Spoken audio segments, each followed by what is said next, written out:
Hi అండి, welcome back to our channel ST Telugu vlogs and cooking videos. ఈరోజు మనము white రైస్లోకి చపాతీలోకి సూపర్ టేస్టీగా ఉండే ఆలు టమాటా కర్రీ ప్రిపేర్ చేసుకుందాము. ఈ కర్రీ ప్రిపేర్ చేసుకోవడము చాలా ఈజీ అండి, టేస్ట్ మాత్రం సూపర్గా ఉంటుంది. మరి పొటాటో కర్రీ ఎలా ప్రిపేర్ చేయాలో ప్రిపరేషన్లోకి వెళ్దామా. ఆలు టమాటా కర్రీ ప్రిపేర్ చేసుకోవడానికి ముందుగా స్టవ్ పైన కడాయి పెట్టేసుకొని 4 టేబుల్ స్పూన్ల ఆయిల్ వేసుకోవాలి. ఆయిల్ వేయడం తర్వాత ముందుగా 2 లవంగాలు, 2 యాలకులు, 2 ఇంచుల దాల్చిన చెక్క, కొంచెం జాపత్రి, 2 బిర్యానీ ఆకులు, 1/2 టేబుల్ స్పూన్ జీలకర్ర వేసుకున్న తర్వాత ఒకసారి కలిపేసుకొని ముందుగా ఈ మసాలాలు ఆయిల్లో కాసేపు ఫ్రై చేసుకున్న తర్వాత ఇప్పుడు ఇందులోకి 2 ఉల్లిపాయల్ని పీసెస్లా కట్ చేసి వేసేసుకోవాలి.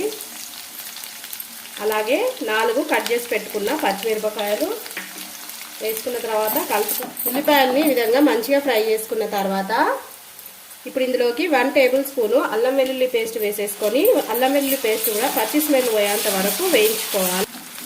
వేయించుకున్న తర్వాత ఇప్పుడు ఇందులోకి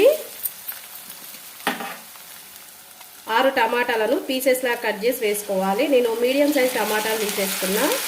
మీరు కొంచెం పెద్ద సైజులో ఉన్న టమాటాలు తీసేసుకుంటే 4 టమాటాలు తీసేసుకొని పీసెస్లా కట్ చేసుకున్న తర్వాత వేసేసుకోవాలి.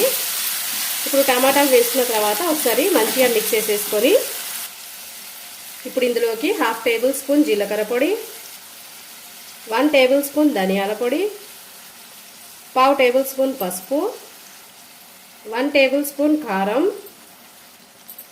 1/2 టేబుల్ స్పూన్ గరం మసాలా, టేస్ట్కి సరిపడినంత సాల్ట్ వేసేసుకొని ఒకసారి కలిపేసుకోవాలి. ఇలా కలిపేసుకున్న తర్వాత ఇప్పుడు ఈ కడాయి పైన మూత పెట్టేసుకొని లో ఫ్లేమ్లో పెట్టేసుకొని టమాటాలని మెత్తగా ఉడికించేసుకోవాలి.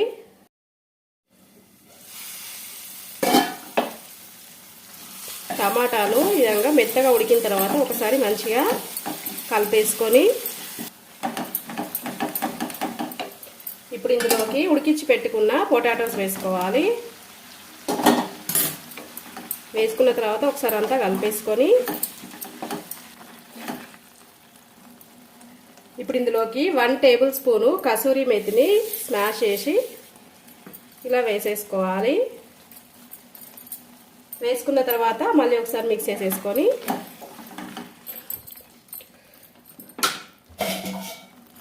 ఇప్పుడు కడాయి పైన మూత పెట్టేసుకొని లో ఫ్లేమ్లో 5 నిమిషాల పాటు ఉడకనివ్వాలి.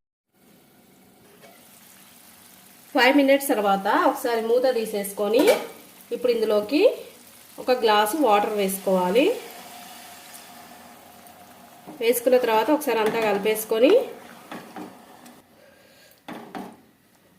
ఉడకనివ్వాలి.